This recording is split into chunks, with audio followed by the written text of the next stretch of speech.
सबसे धोबे मचले मनोमंगलिं भक्ति गोच्छामि समय पाहुड मेवो सुत केवली भणिगम् नमः समय साराय स्वानुभूत्या चकासते चित्स्वभावाय भावाय सर्वे भावान्तरच्छिदे अनन्त धर्मिणस्तत्त्वं पश्यन्ति प्रत्यगात्मनः अनेकान्तमयी मूर्तिर् नित्यमेव प्रकाशिता परिणति हेतो मोदिनाम्नोऽनुभावा दविरतिमनुभाव्यं व्याप्तिकलमाशिताय मम परम विशोधि शोधि चिन्मात्रमूर्ते भवतु समय सारा व्याख्यैवानुभूते। ओम ह्रीं श्री अरहंत सिद्ध आचार्य उपाध्याय साधु परमेष्ठिभ्यो नमः। आचार्य श्री कुंद कुंद स्वामी कृत समय सार परमात्मा। इस पर आचार्य श्री अमृतचंद स्वामी कृत आत्मख्याति टीका इसके कर्तृकर्म अधिकार पर चर्चा करते हुए 76वीं गाथा पर अपनी चर्चा आगे की। 76 से 79वीं गाथा तक का विषय मूल में तो एक ही है, थोड़ा थोड़ा सा इन गाथाओं में अंतर है। कल जो विषय इस संदर्भ में हुआ है उससे पहले आपके माध्यम से दोहराएंगे। इन 4 गाथाओं का विषय क्या है, सबसे पहले आपको वह बताना है।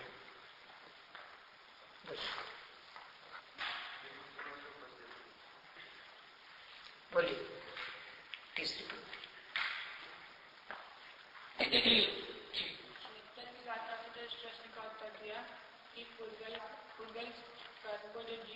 अभी अंतर नहीं पूछ रहे, मूल विषय 4 गाथाओं का क्या है ये बताना है। अरे भाई एक एक का नहीं पूछ रही मैं कि जीव के कर्ताकर्म या कर्ताकर्म संबंध जीव का कर्म के साथ और फल के साथ कर्ताकर्म संबंध है। प्रश्न ही आप समझने नहीं ले रहे, ध्यान में नहीं ले रहे। आइए, 4 गाथाओं का मूल विषय क्या है वो आपको बताना है। बोलिए। आइए, चौथी पंक्ति। कर्ता कर्म पने में भी पुद्गल आदि तो विशेष हो गया, सामान्य में एक द्रव्य का दूसरे द्रव्य के साथ कर्ता कर्म पने का निषेध, ये इन 4 का मूल विषय। कहाँ से शुरू हुआ ये? नहीं, वैसे इसका मूल बीज कहाँ था? आइए 75वीं में, क्योंकि ज्ञानी उसे ही कहा था कि जो पर का कर्ता नहीं बनता। बैठे, आप लोग भी बैठ जाइए। आइए, इन 4 गाथाओं का विषय ये तो सामान्य हो गया, फिर भी इस एक विषय को समझाने के लिए 4 गाथाएं ली हैं। तो इन 4 का पारस्परिक अंतर आपको बताना है।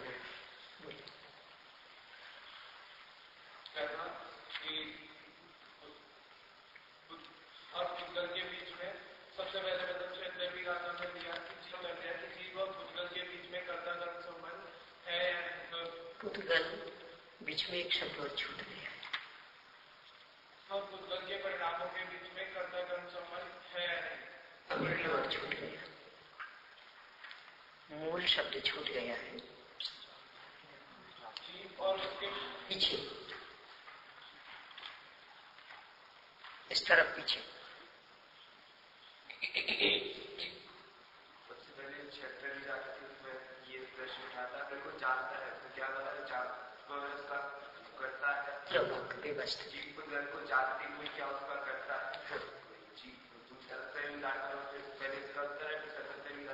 जीव पुद्गल को ऐसा कहने ऐसा कहिए, पुद्गल कर्म को जानता हुआ जीव स्वयं को जानता हुआ जीव क्या पुद्गल कर्म का करता है। बस बैठ जाए आगे 78 से पुद्गल कर्म के फल को जानता हुआ जीव क्या पुद्गल का करता है। बाद में परिणाम पुद्गल फल और जीव का परिणाम को नहीं जानता हुआ जीव क्या नहीं जानता हुआ जीव वो नहीं जाने हो सकता, उसका तो ज्ञान स्वभाव ही है, प्रकाशक शक्ति है। जीव का स्वरूप शुरू का तो ठीक है, अंत का सुधारिए। वो जानता हुआ वो ज्ञान आगे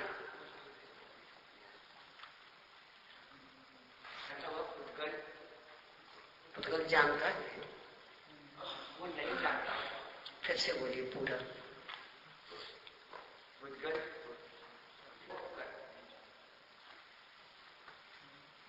आगे यही है। आगे वही है। हाँ भाई बोलिए।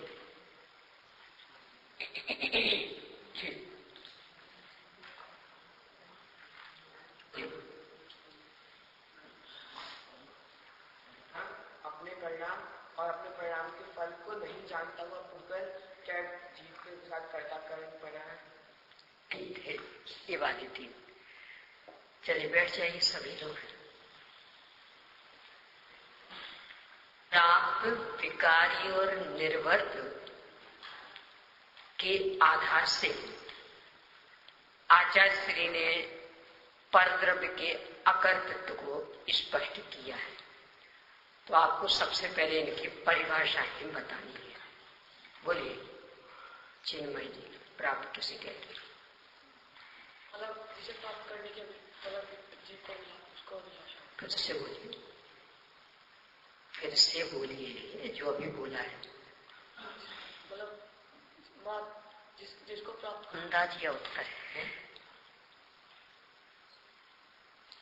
बोलिए। प्राप्त किसे कहते हैं? बोलिए। अरे आप अन्य के निषेध का क्यों लगा रहे? सीधा प्राप्त का स्वरूप बताइए। जिसे मात्र प्राप्त किया हो, जैसे जीव ने परिभाषा व्यवस्थित नहीं आ रही है। यहां जो दिया है, किया वो अलग तरह का भाव बताता है। प्राप्त हुआ बोलिए। कर्ता मात्र जिसे प्राप्त करता है उसे कर्ता मतलब वर्तमान का, वो नहीं। कर्ता जिसे प्राप्त करता है वह है प्राप्त करता है। सभी बैठ जाएंगे। विकार्य बोलिए। कर्ता जिसमें मतलब पदार्थ विकार्य परिणामन करके जो होता है वह विकार। विकार परिणामन करके मतलब उसका पदार्थ का मतलब उल्टा ही परिणामन हो जाए। जैसे कि उल्टा तो नहीं कहना, विशिष्ट परिणामन। विशेष परिणाम है जैसे कि अनंतर पूर्व क्षणवर्ती प्रकरण, वो अगर प्रकरण है पहले इसका उत्तर कर्ता जो विशिष्ट परिणमन करता है वो विकारी कर बैठिए। निर्वर्त नदी कुछ उत्पन्न करे वो निर्वर्त कर बैठिए। इन तीनों को उपादान कारण के भेदों पर घटित करके देखा था। यद्यपि उसका कोई आगम आधार तो नहीं है, पर समझने की दृष्टि से विषय उसे स्पष्ट होता है, इसलिए अपन ने उसे देखा था, वो आपको बताना है। बोलिए। आपको प्राप्त नाम दिया था तथा अनंतर पूर्व क्षणवर्ती वो द्रव्य का उत्पाद अथवा समझ किए उसको निर्वर्त नाम। बहुत अच्छे बैठिए। त्रिकालीय उपादान को प्राप्त क्यों कहा, यानी त्रिकालीय उपादान की ओर से उस कार्य को प्राप्त क्यों कहा? काले उपादान की ओर से उस कार्य को प्राप्त इसलिए क्या में उस समय वो योग्यता पर्याय भी हुआ, योग्यता विराजमान है, उसे प्राप्त के लिए इसलिए प्राप्त। बहुत अच्छा, यानी मात्र व्यक्त हुई है। बैठिए। अनंतर पूर्व क्षणवर्ती पर्यायुक्त द्रव्य का व्यय, इसे विकारी क्यों? पहले से तैयार एकदम विपरीत, पूर्व पर्याय का नाश हो रहा है और वर्तमान पर्याय को बैठिए। तत्समय की योग्यता अथवा उत्तर क्षणवर्ती पर्यायुक्त द्रव्य, इसका उत्पाद, इसे निर्वर्त क्यों? यदि इस ओर से देखेंगे तो जो पर्याय व्यक्ति ना तो वो त्रिकालीय उपादान में थी, ना तो वो क्षणिक उपादान में थी, इसलिए उनसे क्यों जोड़ रहे? स्वतंत्र इसकी ही बात। मतलब जो पर्याय है वो ना तो त्रिकालीय उपादान में थी और ना ही क्षणिक उपादान में, तो इस अपेक्षा वो नहीं हुई, इसलिए। मैं क्या कह रही है, आप उनसे क्यों जोड़ रहे हैं? सीधा इसको ही बताइए ना। पर्याय पहले नहीं व्यक्त हुई, अभी व्यक्त हो रही है, इसलिए उनसे जोड़े बिना नहीं कह सकेंगे। अच्छा, पर्याय पहले जो व्यक्त नहीं हो रही थी, फिर वही बात।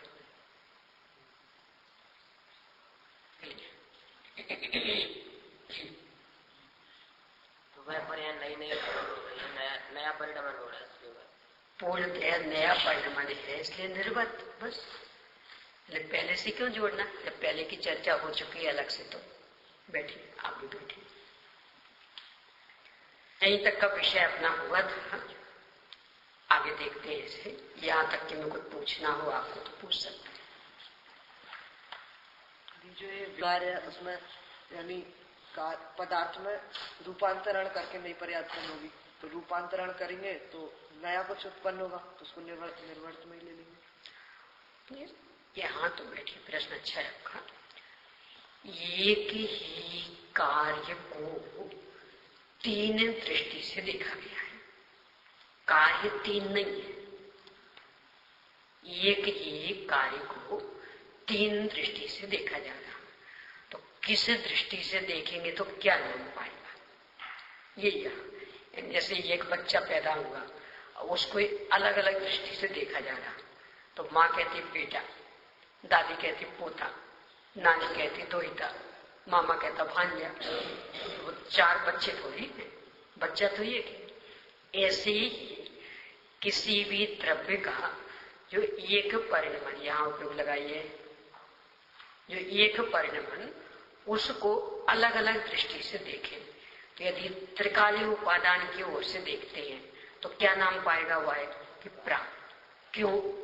क्योंकि वहां तो अनादि अनंत योग्यताएं विद्यमान थी, मात्र व्यक्त हुई। यदि उसे ही अनंतर पूर्व क्षणवर्ती पर्याय की ओर से देखें तो चूंकि उसका नाश और इसका उत्पाद मतलब बिल्कुल हटके काम हो गया, इसलिए बेकार। और उसको उस समय की योग्यता की ओर से देखें तो पहले वो कार्य नहीं था, बिल्कुल नया प्रकट हुआ है, इसलिए निर्बंध। एक ही पर्याय को तीन दृष्टिकोण से देखने पर तीन नाम पड़े, तीन पर्याय नहीं है, तो निर्वर्त नाम पड़ेगा, पर वो तत्समय की योग्यता की ओर से देखने पर।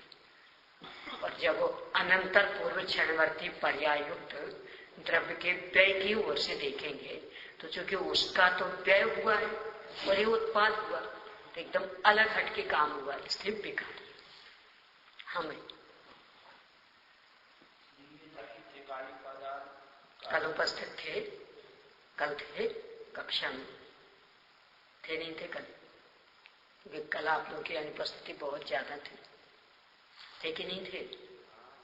हाँ, दिनमान के सामने सब तो बोल रहे थे। हाँ बोलिए तो पूछिए। मैं इसलिए कि सुना हो पहले का, फिर आपको समझ में नहीं आया हो तो समझाने की जिम्मेदारी मेरी, सुना नहीं हो तो फिर मेरी जिम्मेदारी नहीं है।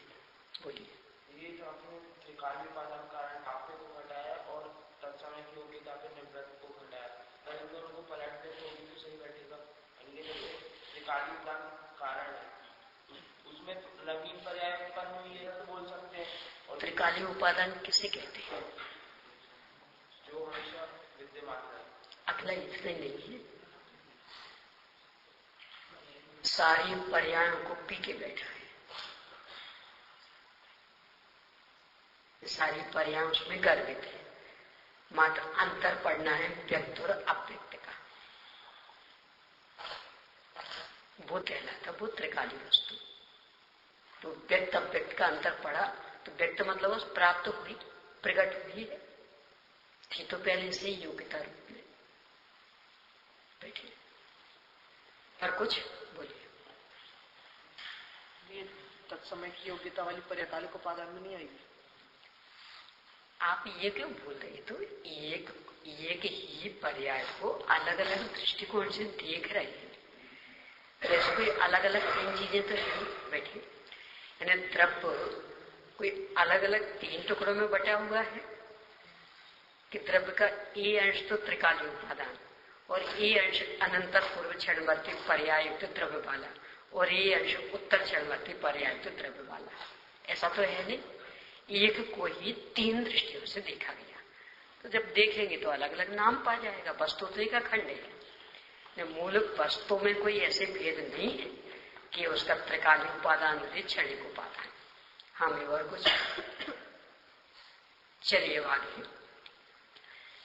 यहाँ ये सब बता के कहा कि पुद्गल का जो भी परिणाम है उसमें पूर्णतया पुद्गल व्यापक है, यानी चाहे उसको त्रिकाली उपादान की ओर से देखें, मतलब प्राप्त की ओर से देखें, चाहे विकारी की ओर से देखें और चाहे निर्वर्त की ओर से देखें, आदि मध्य अंत में पुद्गल के परिणाम में मात्र पुद्गल ही व्यापक है।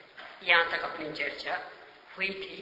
उदाहरण दिया कि जैसे मिट्टी के घड़े में सर्वांग मिट्टी ही व्यापक है, मिट्टी के अतिरिक्त उसमें कुछ भी नहीं है। अब आगे देखिए, उसी प्रकार इसके पहले का एक भाग को देखते। गाथा में जो तीन शब्द हैं, परिणमति, गिन्नति और उपपज्यति, प्राप्य, विकारी और निर्वर्त, ये तो टीकाकार आचार्य श्री ने नाम दिए हैं।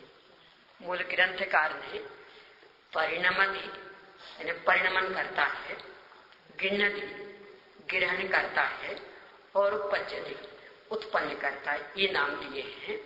तो यहाँ उनको पहले घटित किया कि आदि मध्य अंत में व्याप्त होकर घड़े को ग्रहण करती है।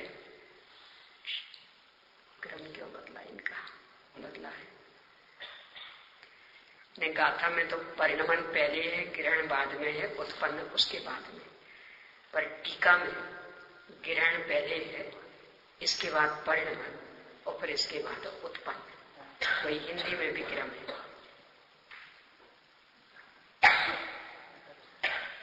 ऐसा हो सकता है बदलने का कारण कि क्षणिकता ज्ञान गोचर वो पहले ले ली और फिर उसका त्रिकाली उपादान बताया, इस तरह से कुछ हो सकता है। एक शायद आपको बात ख्याल में होगी, क्षणिक समर्थ नियामक कारण। पता किसे कहा जाता है? नहीं, अनंतर पूर्व क्षणवर्ती पर्याय युक्त द्रव्य के व्यय को।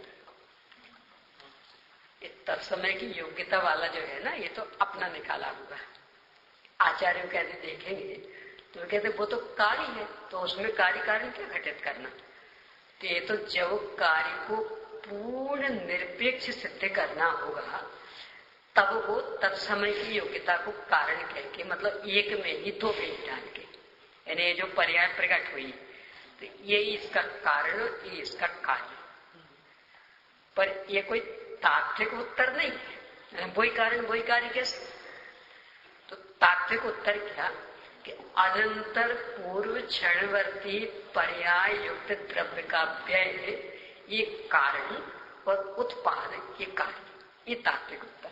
और एक खास करके कार्तिकानुप्रेक्षा आदि ग्रंथों में बहुत स्पष्ट रूप में शब्दों का प्रयोग करते हुए इसे लिखा है। इसकी चर्चा आप निमित्त उपादान अनुशीलन या नहीं है उसमें देखेंगे तो बहुत स्पष्ट रूप में दिया है इसको। आ जाइए, पीछे छिपने से क्या होने वाला। आगे आगे शिलापट्ट के पीछे जो है, शिलापट्ट के पीछे जो है भी आगे आ जाइए तो शायद आ जाइए। अब आका कहा है ना कि आ जाइए, तो शायद इसी कारण क्रम बदला हो, ऐसा हो सकता है। यानी मूल नियामक समर्थक कारण अनंतर पूर्व क्षणवर्ती पर्यायुक्त द्रव्य। अब ये प्रश्न खड़ा हो सकता है कि गाथा में क्यों नहीं, तो इसका उत्तर ये भी हो सकता है कि चूंकि गाथा छंदबद्ध है तो पद्य में तो जैसे शब्द बैठेंगे वैसे बिठाए जाएंगे, गद्य में वो कोई समस्या नहीं है। तो या तो तर्क युक्ति से हम क्रम का चुनाव कर सकते हैं, यानी क्रम बदला है। ये कारण कुछ ख्याल में आ रहा है कि शायद वो नियामक कारण है उसको पहले और बाकी को फिर बाद में रखा। तो घड़े को ग्रहण करती है मिट्टी, ये गिन नदी इसकी ओर से, मतलब भिकारियां। फिर घड़े के रूप में परिणमित होती है, ये तो परिणमित शब्द है ही सीधा ही, मतलब प्राप्त। और फिर घड़े के रूप में उत्पन्न होती है, मतलब निर्वर्त। तो पहले अनंतर पूर्व क्षणवर्ती पर्यायुक्त द्रव्य के व्यय वाला कार्य ग्रहण करती है। फिर इसके बाद त्रिकाली उपादान वाला यानी परिणमन करती है, और फिर इसके बाद में उत्पन्न करती है ये तत्समय की योग्यता वाला।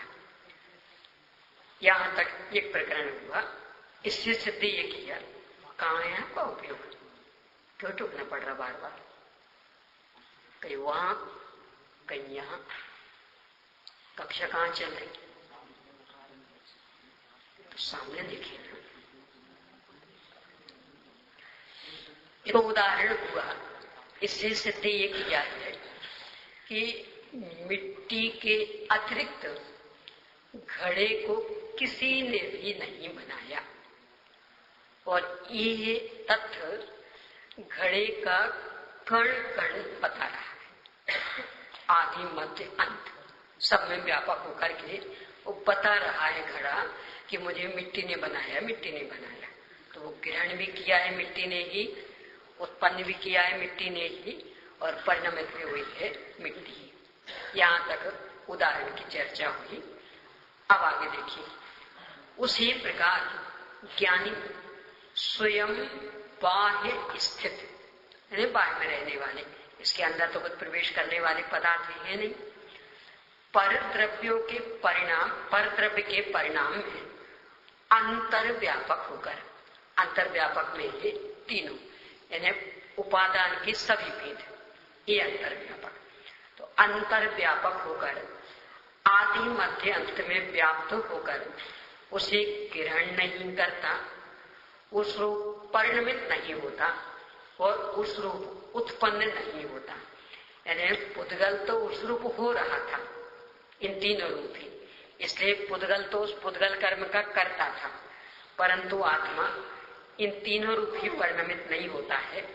तथापि प्राप्त विकारी और निर्वर्त ऐसा जो व्याप्त लक्षण वाला परद्रव्य परिणाम स्वरूप कर्म है, उसे न करने वाले ज्ञानी को पुद्गल के साथ कर्ता कर्म भाव नहीं है। एक लाइन छूट गई है, नीचे का देखें। उसे ग्रहण नहीं करता, उसको परिणमित नहीं होता और उसको उत्पन्न नहीं होता है। इसलिए यद्यपि ज्ञानी पुद्गल कर्म को जानता है, ये लाइन छूट गई थी कि यद्यपि ज्ञानी पुद्गल कर्म को जानता है, स्वयं पर प्रकाशक शक्ति है तो जानने, वो प्रमेय है तो ज्ञानी जानेगा, तो जानता तो है, पर जानता होने पर भी प्राप्त विकारी और निर्वर्त रूप से परिणमन नहीं कर रहा, इसलिए वह उसका कर्ता नहीं है, पुद्गल परिणाम उसका कर्म नहीं है। इस तरह से कर्ता कर्म भाव नहीं बनता। यानी उपादान की ओर से बात करके ये स्पष्ट किया कि जो अंतर व्यापक होगा वह उसका कर्ता कहलाएगा और वो कर्म उसका कार्य कहलाएगा। पुद्गल परिणाम में अंतर व्यापक है, यानी सर्वांग पसरा हुआ है, सर्वांग फैला हुआ है, प्राप रूप में भी, निर्वर्त रूप में भी, विकार रूप में भी। इसलिए पुद्गल ही पुद्गल परिणाम का कर्ता है। आत्मा भले उसे जान रहा है पर अंतर व्यापक नहीं है किसी भी रूप में, इसलिए वह पुद्गल परिणाम का कर्ता नहीं है। बोलिए। उदाहरण आता है कि ग्रहण करती है तो आपने उसमें विकार्य बोला, तो विकार्य कैसे घटेगा? पहले वो चीज नहीं थी, यानी अनंतर पूर्व क्षणवर्ती पर्यायुक्त द्रव्य का व्यय, ये उपादान क्षणिक उपादान नंबर एक। तो पहले वो चीज उसमें नहीं थी, फिर आई, तो आई मतलब परिणामन की तो लिखा है उसको परिणामन के हिसाब से विकास देगा, और मात्र ग्रहण किया कुछ और नहीं किया तो इसलिए प्राप्त आ जाएगा। परिणमन, ग्रहण और उत्पन्न, ये तीन है ना। परिणमन मूल किसका स्वभाव है? स्थायित्व के साथ परिणमन करना। और परिणमन करने में क्या होता है? वो जो कल साइकिल का उदाहरण लिया था, पहिए के दांते और चेन के खंड, क्या हो रहा उसमें? नया तो कुछ नहीं हो रहा, रिपीट का तो अपना उदाहरण इसलिए रिपीट हो रहा है, वस्तु स्वरूप में ऐसा रिपीट नहीं। वहां तो एक एक समय में एक एक पर्याय खचित होनी है, वो अनादि अनंत काल तक चलती रहेगी, रिपीट होने के लिए अवसर नहीं। यहाँ भी उसी तरह से लेना है उदाहरण को कि एक एक दांता एक एक खंड में फंस रहा, बस इसका नाम है साइकिल का चलना। ऐसे ही द्रव्य परिणमन कर रहा है, यानी जो उसमें अनादि अनंत योग्यताएं विद्यमान है वो एक एक करके व्यक्त होती जा रही, इसका नाम है द्रव्य का परिणमन। तो वो किसकी ओर गया? त्रिकाली उपादान की ओर, यानी अनादि अनंत। वही अपने साइकिल और चेन का और दांते का कि दांता भी स्थिर, अनादि उदाहरण में ले तो स्थायी, बिल्कुल नया नहीं बना, और चेन के खंड भी स्थिर। चलना किसका नाम? कि एक एक दांते में एक एक खंड फंसता जाए, निकलता जाए, फिर अगले में फंसे निकलता जाए, तो ऐसा होता रहेगा तो साइकिल चल रही है, और नहीं ऐसा हो तो साइकिल स्थिर है। ऐसे द्रव्य अनादि अनंत स्थिर, उसमें परिणमन की योग्यता अनादि अनंत सुव्यवस्थित। अब द्रव्य प्रवाहित है, परिणमन कर रहा, आगे आगे बढ़ रहा, तो आगे आगे बढ़ रहा का मतलब कि वो जो अनादि अनंत योग्यताएं हैं उनमें से अपने अपने समय पर एक योग्यता व्यक्त होती जा रही, इसलिए परिणमन के साथ अपन जोड़ेंगे त्रिकाली उपादान को। ये पुद्गल कर्म का कर्ता जीव नहीं है, जानता तो है, यानी जानने का निषेध नहीं किया है। यहाँ स्वयं पर प्रकाशक शक्ति है तो जानता तो है पर कर्ता नहीं है। क्यों? क्योंकि प्राप्त विकार निर्वर्त रूप कोई भी संबंध उसके साथ में नहीं है। ठीक है। भावार्थ का पहला पैराग्राफ परिभाषा वाला है, इसे अपन देख चुके हैं। दूसरे पैराग्राफ में उसी परिभाषा को घटित करके सिद्ध किया है, इसे देखते हैं। जीव पुद्गल कर्म को नवीन उत्पन्न नहीं कर सकता, क्योंकि चेतन जड़ को कैसे उत्पन्न कर सकता? सीधा सीधा तर्क कहने में, एक चेतन एक जड़ है तो कैसे उत्पन्न करे? उसका उपादान तो उसमें है। इसलिए पुद्गल कर्म जीव का निर्वर्त कर्म नहीं है। अब दूसरा, जीव पुद्गल में विकार करके उसे पुद्गल कर्म रूप परिणमन नहीं करा सकता, क्योंकि चेतन जड़ को कैसे परिणमित कर सकता है? तर्क एक ही हर एक में कि चेतन जड़ को परिणमित कैसे कराए। इसलिए पुद्गल कर्म जीव का विकारी कर्म भी नहीं है। परमार्थ से जीव पुद्गल को ग्रहण नहीं कर सकता, क्योंकि अमूर्तिक पदार्थ मूर्तिक को कैसे ग्रहण कर सकता है? यानी तर्क सब में एक है। अब यहाँ भी अमूर्तिक मूर्तिक को लिखने की अपेक्षा जीव पुद्गल ही लिखा होता तो ज्यादा अच्छा रहता, क्योंकि अमूर्तिक में तो धर्मादि भी आ गए, उनकी तो यहाँ चर्चा भी है नहीं। तो जैसे दो में जीव पुद्गल लिखा वही ज्यादा अनुकूल पड़ता। इसमें भी कोई दिक्कत इसलिए नहीं, प्रकरण तो जीव का चल रहा है ना, धर्मादि का तो चल ही नहीं रहा है। तो भले अमूर्तिक लिखा है पर प्रकरण देख करके अर्थ करेंगे तो अमूर्तिक का अर्थ मात्र जीव ही लेना। तो अमूर्तिक पदार्थ मूर्तिक को कैसे ग्रहण कर सकता है? इसलिए पुद्गल कर्म जीव का प्राप्त कर्म भी नहीं है। इस प्रकार पुद्गल कर्म जीव का कर्म नहीं है और जीव उसका कर्ता नहीं है। जीव का स्वभाव ज्ञाता है, इसलिए ज्ञान रूप परिणमन करता हुआ स्वयं पुद्गल कर्म को जानता है। इसलिए पुद्गल कर्म को जानने वाले ऐसे जीव का पर के साथ कर्ता कर्म भाव कैसे हो सकता है? नहीं हो सकता। इन्हें ये कहना चाह रहे हैं कि इस धोखे में नहीं रहना कि चूंकि जानता है इसलिए कर रहा होगा। जानना एक अलग चीज है और करना एक अलग चीज है। करने के लिए प्राप्त विकारी निर्वर्तता चाहिए, तो वो जिस द्रव्य में जिसकी घटित होगी वो उसका करने वाला बनेगा। एक द्रव्य का दूसरे द्रव्य में घटित नहीं होता है, इसलिए एक द्रव्य दूसरे द्रव्य का करने वाला नहीं बनेगा। जानने में कि चूंकि प्रत्येक द्रव्य में प्रमेयत्व शक्ति विद्यमान और जीव में प्रमेयत्व प्रमाणत्व दोनों शक्तियां विद्यमान है, इसलिए पर पदार्थ जाना तो जाता है पर जान लिया इसलिए उसका कुछ करे इसके लिए कहीं कोई अवसर नहीं है। क्योंकि जानना और करना में कुछ अलग अलग चीज है।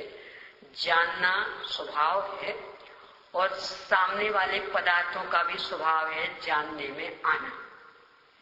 यानी जानने में आना ये भी मौलिक स्वभाव और जानना ये भी मौलिक स्वभाव। तो एक काम हो तो इसमें तो कोई परेशानी नहीं है। करना कि करने में प्राप्त विकार निर्वर्तता चाहिए और वो एक द्रव्य की एक द्रव्य में ही घटित होती, इसलिए अन्य कोई भी द्रव्य उसका कर्ता धर्ता नहीं हो सकता। ग्रहण करने में विकार को लिया, यानी अब जो भावार्थ है उसमें प्राप्त को ही घटाया है कि परमार्थ जीव पुद्गल को ग्रहण नहीं करता, क्योंकि अमूर्तिक पदार्थ को कैसे ग्रहण कर सकता है? पुद्गल कर्म जीव का प्राप्त कर्म कभी भी नहीं है, यानी इससे भी तो प्राप्त की बात सिद्ध हो रही है। यानी जो आयु तीनों में एक से लिया ना, नहीं अलग अलग ही रहा है। पुद्गल कर्म को नवीन उत्पन्न नहीं कर सकता। तो पुद्गल में विकार करके उसे पुद्गल कर्म रूप परिणमन नहीं करा सकता और परमार्थ जीव पुद्गल को ग्रहण नहीं कर सकता। ऊपर भी ग्रहण करता है, तीन शब्द प्रयोग। बैठिए, यानी उन उपादान की अपेक्षा से तो बात की नहीं है। और मैंने भी शुरू में कहा था, कल भी कहा था, कोई मेरे पास आगम आधार नहीं है। मैं तो मात्र विषय स्पष्ट हूं और अंतर्व्यापकता, तो अंतर्व्यापकता को स्पष्ट करने के लिए, अंतर्व्यापक मतलब उपादान, अब उपादान की ओर से 3 भेद डाल रहे हैं, तो इसका मतलब उपादान के जो 3 भेद है वे घटित होना चाहिए। तो उस अपेक्षा से घटित किए। अब बैठे जच जाए तो ठीक है, नहीं जचे तो भी ठीक है, क्योंकि ना तो टीकाकार ने उनका उल्लेख किया है, ना भावात्कार ने उनका उल्लेख किया, और ना ही अन्यत्र कहीं इसका उल्लेख मिलेगा आपको।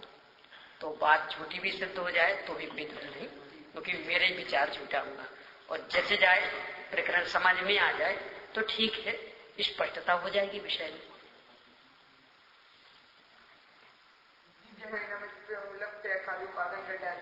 तो मतलब उससे ज्यादा तो ग्रहण पे घट रहा है, क्योंकि मैं अभी क्या कह रही हूँ, आप हैरानी है ना, मना कौन कर रहा, आपको जिसमें जचे। मैंने जो तर्क दिए हैं वैसे सबल तर्क यदि बैठते हो तो घटा लीजिए, और यदि उससे निर्बल तर्क बैठते हो, सबल तर्क क्या दिए, बैठिए। वैसे इस पर ज्यादा बहस करनी नहीं चाहिए, क्योंकि आगम आधार है ही नहीं, पर फिर भी आप बार बार पूछ रहे इसलिए कि सबल तर्क क्या, कि द्रव्य स्थायित्व के साथ परिणमन स्वभावी, परिणमन निरंतर चल रहा प्रति समय, और उस परिणमन के आधार से वह आगे आगे बढ़ता हुआ कहा जाता, यानी अनादि से आज तक आया, किसके बल पर, प्रति समय परिणमन करते हुए। अब वो परिणमन का स्वरूप क्या है, कि अनादि अनंत पर्यायों की जो योग्यताएं, जैसे मोक्षम प्रकाशक में जो द्रव्य की परिभाषा दी, शुद्धाशुद्ध पर्यायों के पिंड को द्रव्य कहते हैं, अनादि अनंत पर्याय उसमें आ गई। तो अनादि अनंत पर्यायों की योग्यता तो निरंतर विद्यमान है, मात्र वो अपने अपने समय पर व्यक्त होती है, बस उस व्यक्तता को उसका परिणमन कहते हैं, और उसके हिसाब से द्रव्य आगे आगे बढ़ता जाता है। इसलिए परिणमन को त्रिकालीन उपादान के साथ जोड़ना मुझे ज्यादा उचित लग रहा। अब दूसरा विकार, अनंतर पूर्व क्षणवर्ती पर्यायुक्त द्रव्य का व्यय, तो चूंकि उसका व्यय है कार्य, और अगला उत्पाद ये विशिष्ट कार्य हो गया, तो विशिष्ट कार्य होने के कारण विकार है, तो इसका संबंध अनंतर पूर्व क्षणवर्ती पर्यायुक्त द्रव्य के साथ जोड़ना ये ज्यादा उचित लग रहा है। अब निर्वृत्त कि मात्र उस पर्याय को ही देखें उस समय की योग्यता की ओर से, तो बिल्कुल नई प्रकट हुई है, इसलिए वो निर्वृत्त, नई रचना हुई इसलिए निर्वृत्त। अब चूंकि इसका कोई आगम आधार नहीं है, ये तो बस तर्क की बात, तो यदि आपको इससे भी सबल तर्क दिखते हैं तो आप मुझे भी बताइए, सुधार हो जाएगा, कोई दिक्कत नहीं। और निर्बल तर्क दिखते हैं तो कोई बात नहीं। इस संदर्भ में कुछ पूछना है क्या, बोलिए। यहाँ पर ज्ञानी स्वयं बाह्य पदार्थ बाह्य में है, पुद्गल आदि पदार्थ सभी जीव से भिन्न है, यानी तादात्म्य संबंध वाले नहीं, भले एक क्षेत्रावकाश संबंध हो सकते हैं, जैसे शरीर है, भाषा है, द्रव्य मन है, कर्म है, तो एक क्षेत्रावकाश संबंध हो सकते हैं, पर तादात्म्य संबंध रूप नहीं है। इसका मतलब है बाह्य स्थित, यानी उसके प्रदेशों में तो स्थित हो सकते हैं एक क्षेत्रावकाश संबंध वाले। हाँ भाई बोलिए। ये उपादान के संदर्भ में नहीं पूछेगा, उसका तो मैंने जवाब दे दिया है। जब यहाँ कर्ता सिद्ध करना है, लेकिन जीव सिर्फ जानता करता नहीं है, तो फिर कारण की तर्क क्यों नहीं? देखिए, कारण कब खोजा जाता, करता हो तो, यानी मैंने ये कार्य किया, तभी तो पूछा जाएगा ना कैसे किया आपने, बोलिए वो कौन सा कार्य किया। तो मैं जो मतलब जीव कर्ता बन रहा है इसका, तो पूछा जाएगा किस कारण से किया, कौन सा कार्य किया? तो कारण में यहाँ 3 ही लिए, कर्म में 3 लिए। तो 3 में से यदि एक भी घटित नहीं हो रहा तो इसका मतलब आपने उसे नहीं किया, और जब आपने उसे नहीं किया तो वो आपका कर्म नहीं हुआ। इस तरह से आ गया।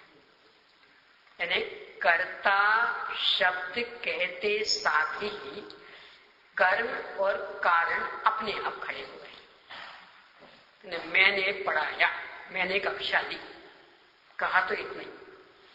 कितना आ गया अपने आप ही? किन की कक्षा ली और क्या पढ़ाया? तो बस कक्षा ली कि ऐसा होता है। यानी कक्षा ली तो किन्हीं की होगी ना, 10वीं की, 11वीं की, 12वीं की, किन्हीं की तो होगी ना, कि बिना उसके। और क्या पढ़ाया? किन्हीं कुछ नहीं, बस पढ़ाया। होता है ऐसा?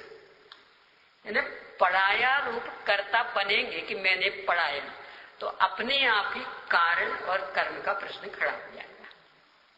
इसलिए यहां कारण और कर्म आ गए। चले आगे। चिन्मय भैया को खूब नींद आ रही है। ठंड से बचना तो सॉल वगैरह उतार के रखते हैं तो होता ही नहीं है। पूरे बिल्कुल एयर कंडीशन जैसे बैठेंगे, हवा न लग जाता निकली तो सोएंगे। ये भी अभिषेक जी, इनका तो उपयोग ही नहीं है आश्रम से। खोलो थोड़े कान, एक एक टोकना पड़ता है। गया ही। तो पूरा निष्कर्ष क्या निकला कि भले जीवित जानता है, पर जानना तो दोनों ओर से ही स्वभाव है। यानी जानना और जानने में आना। तो जानने में आना ये हर द्रव्य का स्वभाव। क्यों? क्योंकि परिमेय शक्ति प्रत्येक द्रव्य का सामान्य गुण, हर एक में विद्यमान, उसके कारण वो जानने में आएगा। ज्ञान ये आत्मा का विशेष गुण, इसके कारण वो जानता है। तो जानता है, इसके कारण वो कर्ता बन जाए ऐसा नहीं है। क्योंकि जानना स्वभाव है और पदार्थों का जानने में आना भी स्वभाव है। तो ये तो सहज स्वाभाविक परिणाम हुआ। पर कर्ता बनने के लिए आदि मध्य अंत में व्यापक होना पड़ेगा, पूरा फैलना पड़ेगा। और जीव अन्य द्रव्यों में फैलता नहीं है, फैलना संभव ही नहीं है। इसलिए पुद्गल कर्म का कर्ता नहीं है। ठीक है। अब आगे विषय यही चलेगा। यानी पुद्गल का कर्ता नहीं है, बस अंतर थोड़ा थोड़ा पड़ेगा।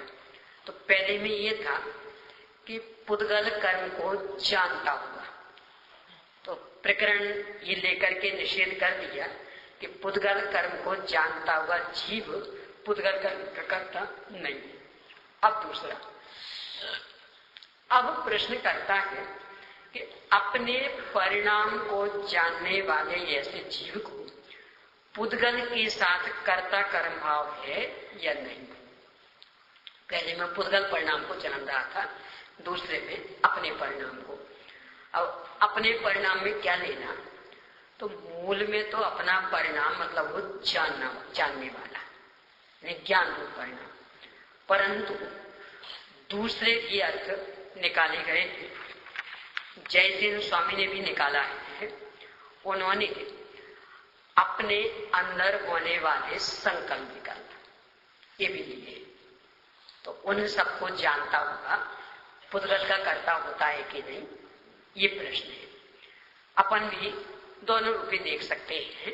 एक तो अपने परिणाम को जानता होगा, मतलब पुद्गल को जानने वाला अपना ज्ञान रूप परिणाम, उसको जानता हुआ, यानी अपने ज्ञान स्वभाव को, जो कि पुद्गल को जान रहा पर्याय में, व्यक्त पर्याय में, उसको जानता हुआ आत्मा पुद्गल का कर्ता है कि नहीं। और जैसा कि जयसेन स्वामी ने लिया कि संकल्प विकल्प आदि भी, तो अपने अंदर उत्पन्न होने वाले जो भी परिणाम, तो उनको जानता हुआ पुद्गल का कर्ता है कि नहीं।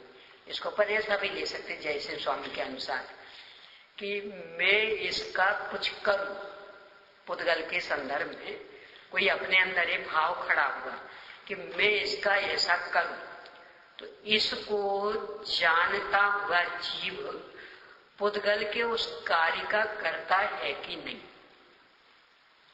यानी मैं ये पेज पलटूं, ये मेरे अंदर भाव पैदा हुआ और मैंने उसे जाना। तो इस अपने भाव को जानते हुए ये जो पेज पलटा गया, इसको हमने किया कि नहीं किया, ये विषय है इस 77वीं गाथा का। यानी 76-77 का अंतर क्या हुआ कि 76 में तो ये पेज अपने आप पलट रहा था, हम इसको मात्र जान रहे थे। तो प्रश्न ये था कि ये जो पेज पलट रहा है, ये तो पलट तो रहा है पुद्गल, पलटा पेज, तो इसको जानते हुए हम इसके करता है कि नहीं, ये विषय तो था 76वीं गाथा का। उत्तर दिया कि चूंकि जानने वाला जीव उसके अंतर व्यापक नहीं है, उसमें सर्वांग पसरा नहीं है, इस कारण से वो उसका कर्ता नहीं है। अब 77वीं गाथा का विषय कि मैं इसे पलटूं, ऐसा भाव मुझे पैदा हुआ, ये जयसिंह स्वामी का। और सामान्य ले तो ये जो पलट रहा था ना जिस समय, उस समय मैं इसे जान रहा हूं। तो जिस समय मैं इस अपने परिणाम को जान रहा हूं, उस अपने परिणाम को जानते हुए हम इस पेज को पलटने रूप कार्य करता है कि नहीं।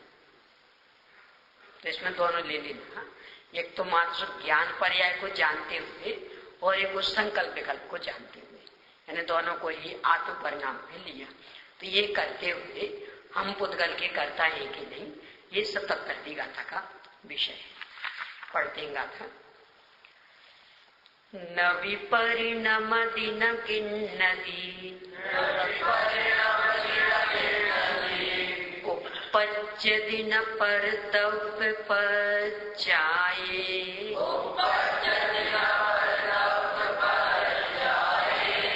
नानी जानन्तो विहु सविपरिणामम् अनेयविहम् न विपरिणमति न किन्नति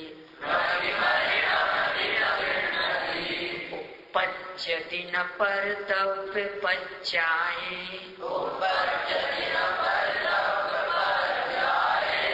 नानी जानन्तो विभु सविपरिणामम् अनेयविहम्। पढ़िए एक साथ।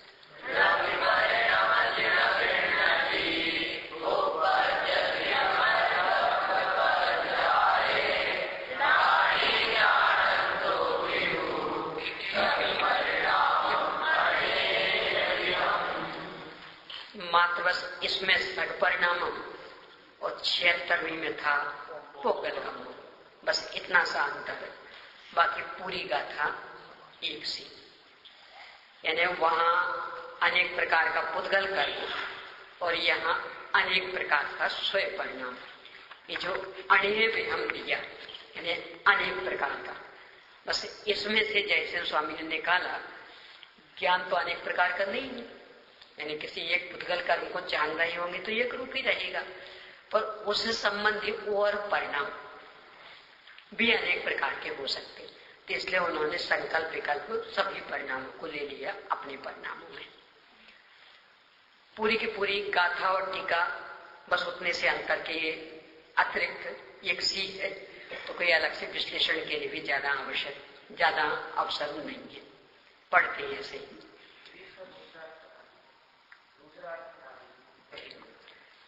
सग परिणामम अणेयव्यम, तो मात्र सग परिणामम होता अपने परिणाम को। तब तो जो 75वीं गाथा में बात आई थी कि उस पुद्गल, उस परिणमन करते हुए उस पुद्गल को जानने वाला अपना ज्ञान, तो अपने ज्ञान का तो करता है, पुद्गल परिणाम का करता नहीं। ये बात 75वीं गाथा में आई थी। तो अकेला सग परिणामम होता तब तो अकेला वो ज्ञान परिणाम, यानी पुद्गल को जानने वाला अपना ज्ञान परिणाम, जो कि बात 75वीं गाथा की टीका में आई थी। यहाँ सग परिणामम के साथ में अनेक विहम विशेषण और जोड़ दिया कि अनेक प्रकार का अपना परिणाम। तो जानने में तो अनेक प्रकार का बननी नहीं है। यानी ये पेज पलटा, हम इसको जान रहे हैं, तो बस एक ही रहना कि ना इसको जानना। तो फिर किसमें अनेक रूपता बनेगी कि अपने जो संकल्प विकल्प हो परिणाम।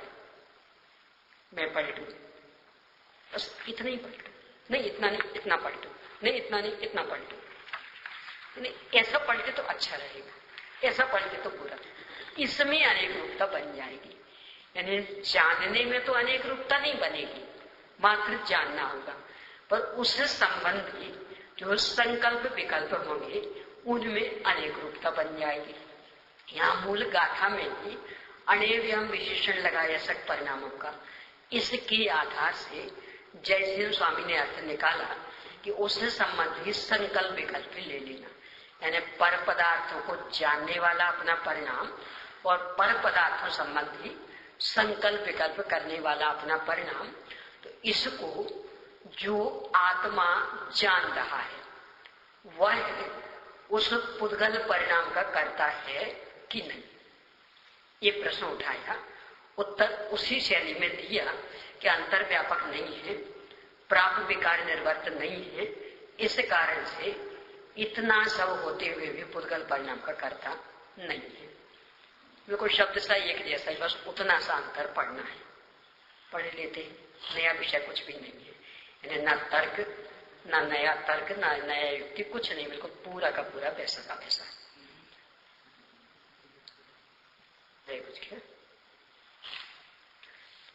ज्ञानी अनेक प्रकार के अपने परिणाम को जानता हुआ भी, यहां भी वही अनेक प्रकार के, तो अनेक प्रकार में अकेला ज्ञान तो नहीं आएगा, इसलिए संकल्प विकल्प लिए। निश्चय से परद्रव्य की पर्याय में परिणमित नहीं होता, उसे ग्रहण नहीं करता और रूप उत्पन्न नहीं होता। टीका को भी आप मिलाएंगे तो बिल्कुल शब्द सा, बस उतना सा ही अंतर पड़ेगा कि अपने परिणाम को जानता हुआ, ये यहां विशेष हो जाएगा। प्राप्त विकारी और निर्वर्त ऐसा व्याप्त लक्षण वाला आत्मा के परिणाम स्वरूप जो कर्म अर्थात कर्ता का कार्य, उसमें आत्मा स्वयं अंतर व्यापक होकर आदि मध्य अंत में व्याप्त होकर उसे ग्रहण करता हुआ, उस रूप परिणमन करता हुआ और उस रूप उत्पन्न होता हुआ उस आत्म परिणाम को करता है। और वो जानने वाला भी और संकल्प विकल्प वाला भी, तो उसको तो आत्मा करता है। क्यों? क्योंकि आत्मा अंतर व्यापक है, यानी उस पूरे परिणाम में आत्मा फैला हुआ है। इस प्रकार आत्मा के द्वारा किए जाने वाले आत्म परिणाम को, यानी अपनी पर्याय को ज्ञानी जानता हुआ भी, यानी परिणाम हो रहा और ज्ञानी जान भी रहा है।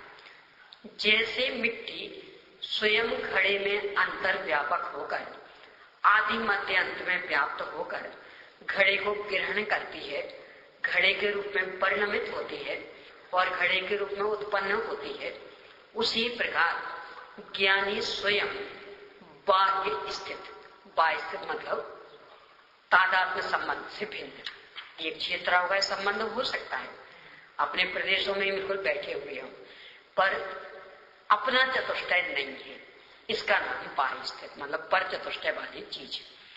तो बाह्य स्थित है, ऐसे परद्रव्य के परिणाम में अंतर व्यापक होगा, यानी सब ओर का उपादान, त्रिकालीय उपादान भी क्षणिक उपादान भी अंतर व्यापक होकर आदि मध्य अंत में व्याप्त होकर उसे ग्रहण नहीं करता, उस रूप परिणमित नहीं होता और उस रूप उत्पन्न नहीं होता। इसलिए यद्यपि ज्ञानी अपने परिणाम को जानता है, अपनी पर्याय को जानता है, तथापि प्राप्त विकारी और निर्वर्त ऐसा जो व्याप्त लक्षण वाला परद्रव्य परिणाम स्वरूप कर्म है, उसे न करने वाले ज्ञानी को पुद्गल के साथ कर्ता कर्म भाव नहीं है। यानी बस सीधा ये कह रहे, चाहे पुद्गल को जाने और चाहे अपने को जाने, पर किसी भी रूप में पुद्गल का कर्ता नहीं बनेगा। पुद्गल को जाने तो भी नहीं और अपने को जाने तो भी नहीं। और कारण क्या कि जो अंतर व्यापक होगा वो उसका कर्ता होगा। एक द्रव्य का दूसरे द्रव्य में अंतर व्यापक होना असंभव है, इसलिए कर्ता कर्म संबंध नहीं बनेगा। जानने और नहीं जानने से कुछ भी फर्क पड़ने वाला नहीं है। ठीक है, भावार्थ में भी इसका वही लिख दिया कि जैसा 76वीं गाथा में कहा है तद अनुसार यहां भी जान लेना। अंतर बस कितना कि वहां पुद्गल पर कर्म को जानता हुआ ज्ञानी ऐसा कहा था, उसके स्थान पर यहां अपने परिणाम को जानता हुआ ज्ञानी ऐसा कहा है। बस इतना सा अंतर, बाकी पूरा एक जैसा। समय आपका हो गया है। अगली गाथाओं में भी मूल विषय यही आएगा। तो 78वीं गाथा तो जीव की मुख्यता से है, तो वहां जानने की मुख्यता रहेगी। और 69वीं गाथा पुद्गल की मुख्यता से, तो वहां अजानकारी की। और सिद्धि यही करेंगे कि एक द्रव्य का दूसरे द्रव्य में अंतर व्यापक होना संभव नहीं है, इसलिए वह उसके कार्य का कर्ता नहीं है। ये तर्क चारों में एक सा है। चलिए 2 गाथाओं के प्रश्न लिख लीजिए आप। पहले 76वीं गाथा, वो जो कल प्रश्न थे वे तो चारों गाथाओं के सामान्य थे, यानी वे चारों पर घटित होंगे। अब 76वीं गाथा का पुद्गल कर्म को जानने वाले जीव का पुद्गल के साथ कर्ता कर्म भाव क्यों नहीं है, सहेतुक स्पष्ट कीजिए। इनके उत्तर में आपको वो प्राप्त विकार निर्वर्त आदि को दोहराना नहीं है, तो पहले स्वतंत्र हो चुके। अब तो बस मात्र वो शब्द ही लेके, यानी उनकी परिभाषाएं नहीं दोहरानी है। नहीं तो अब परिभाषाएं नहीं दोहरानी, वो स्वतंत्र प्रश्न बन चुके हैं परिभाषाओं के। तो अब तो मात्र वो तर्क मुख्य रहेंगे यहाँ। अब 77वीं गाथा का लिख लीजिए। यहाँ 2 प्रश्न अलग अलग बनेंगे। पहला, अपने परिणाम को जानता हुआ जीव, इसमें अपने परिणाम का अर्थ क्या क्या लेना है, सहेतुक स्पष्ट कीजिए। तो सहेतुक में क्या हेतु आएगा? तो अणेव्यम में तो दूसरे और अकेला ज्ञान कि वो 75वीं गाथा से, कि मूल विषय तो ये 75वीं गाथा से शुरू हुआ है और वहां मात्र जानने की मुख्यता थी, यानी अपने परिणाम को जानना मतलब ज्ञान रूप परिणाम को जानना। तो उस ओर से जब अर्थ देखेंगे तो अपने परिणाम का अर्थ मात्र ज्ञान होगा। और जो यहाँ अणेव्यम विशेषण दिया उस ओर से देखेंगे तो संकल्प विकल्प। ये दोनों तर्क आपको देना है। अगला प्रश्न,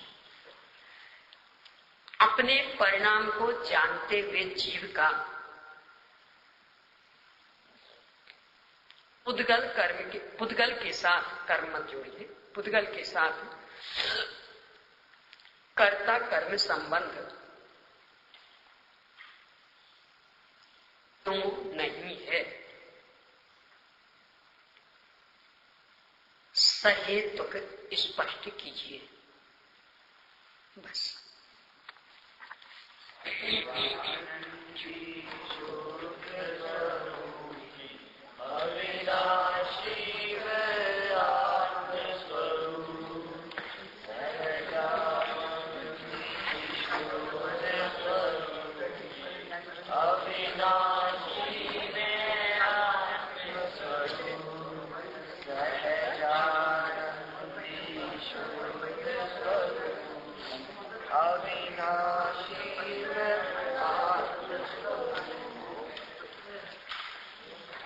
वृक्ष शाखा यतीताभिलाषा तथा संस्कृता प्राकृता देश भाषा चिदानंद गोपाल की राजधानी नमो देवी वागेश्वरी जैन वाणी जावाणी के ज्ञान से तुझे लुटा लो सोवाणी मस्तक नमो सदा देश नमोरंताड़म नमो सिद्धाड़म नमो आर्याड़म नमोरंताड़म नमो सिद्धाड़म नमो आर्याड़म नमो वज्जाड़म नमो लोय सबसावणम नमो वज्जाड़म नमो लोय सबसावणम नमोरंताड़म नमो सिद्धाड़म नमो लोय सबसावणम नमोरंताड़म नमो सिद्धाड़म नमो आड़म नमो लोय सबसावणम नमोरंताड़म नमो सिद्धाड़म नमो आड़म नमो वज्जाड़म नमो लोय सबसावणम नमोरंताड़म नमो सिद्धाड़म नमो आर्याड़म नमो वज्जाड़म नमो लोय सबसावणम मुद्रावत शरीरों की